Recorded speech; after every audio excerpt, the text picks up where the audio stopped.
Before I start, let me warn you, what happened to me at Ohio University was never supposed to be talked about.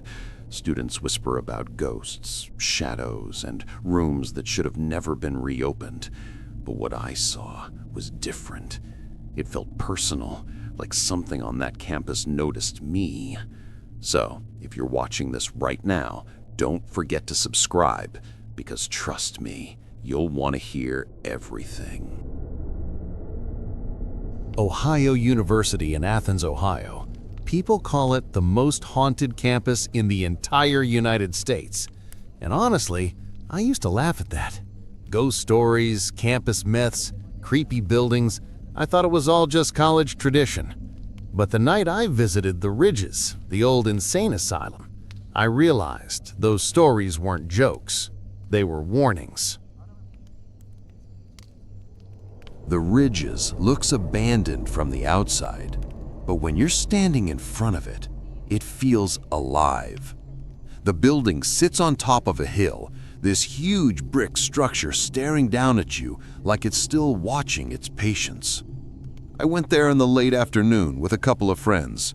We wanted pictures, maybe a creepy experience, nothing serious. But the moment I stepped inside the hallway, this cold pressure wrapped around my chest. Not fear, almost like someone putting their hand right in the center of my back. The floors creaked even when nobody moved. And I swear I heard footsteps coming from the upper floor, even though the staircase was blocked off. My friend whispered, "Do you hear that?" I did. It sounded like someone pacing back and forth, slow, heavy steps, heel first. We laughed it off until we walked into the old art therapy room. There on the floor was the faint outline of a human body. A stain so old, yet so defined. People say it belonged to a patient who passed away and wasn't found for days. When I stepped closer, my phone flashlight flickered, and in that second of darkness, I heard a whisper right behind my ear. "Stay." I didn't wait. We got out of there as fast as we could. Now, if the Ridges was terrifying, Wilson Hall was worse. Students call it the heart of the Athens pentagram, a weird layout of cemeteries people say traps spiritual energy. Wilson Hall is famous for room 428. You probably heard the stories. Screams, shadows, and a student who allegedly died under mysterious circumstances. Here's what nobody told me. When I walked past the door of room 428, I felt the vibration under my feet, like the floorboard was shivering. The door itself was sealed with metal plates, but I swear to you, something moved behind it. A slow, dragging sound, like furniture being pushed or someone crawling. I pulled out my phone to record it, thinking it would make great content. But the moment I hit record, the hallway lights flickered, and I saw a shadow move under the door. Not a person, something too tall, too thin, bending at an angle no human could stand. And then, bang!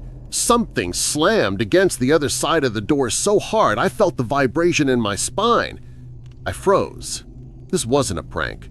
Nobody was inside. The room was sealed by the university.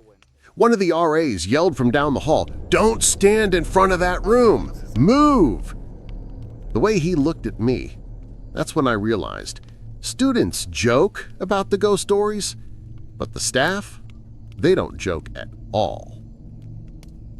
I was staying near Washington Hall during my visit, and people always talked about the dorm being haunted by a former female basketball player. They said she still runs the halls at night. I didn't believe it until around 1 a.m. I was lying in bed when I heard running footsteps in the hallway. Fast, rhythmic, consistent, like someone doing laps, heel, toe, heel, toe. I opened the door to check, and the hall was empty. But the footsteps didn't stop. They ran past me, close enough that I felt air brush my arm, yet there was nobody there. Then, for a split second, I caught it, a figure turning the corner at the end of the hall. Tall, athletic, moving like a trained runner, but completely translucent. I blinked and she was gone. I left the next morning. Ohio University was beautiful, but I couldn't shake the feeling something wasn't right.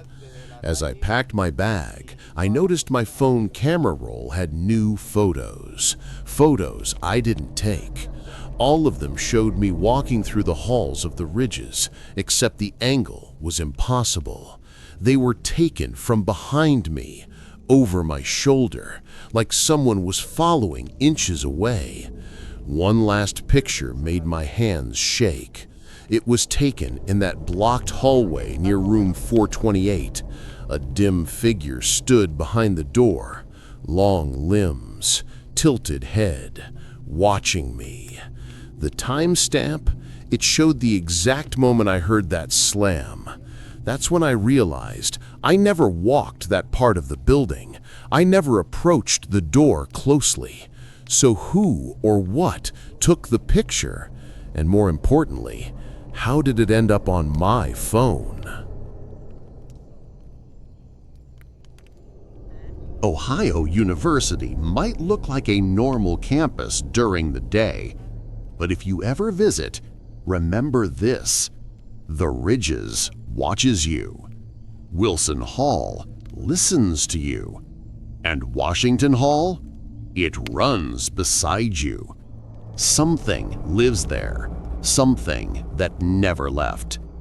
If you want more stories like this, true encounters, real places, real experiences, make sure you subscribe and stay with me, because next time I'm telling you about another place that changed the way I sleep at night.